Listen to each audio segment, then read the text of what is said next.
আজকে তোমাদেরকে বলবো কুকুর বিড়ালের পার্থক্য।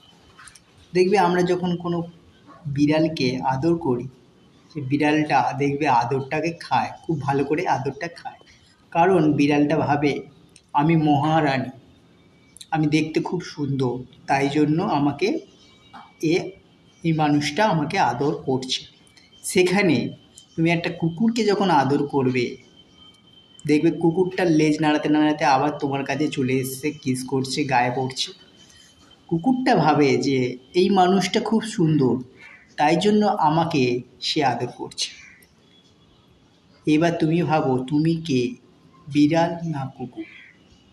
আমাদের মধ্যেও, আমাদের রিলেশনশিপেও এরকম কেউ বিড়াল আছে, বিড়াল আসে যারা শুধু আমাদের কাছ থেকে ভালোবাসা নেয়, তার বিনিময়ে কোনো ভালোবাসা দেয় না।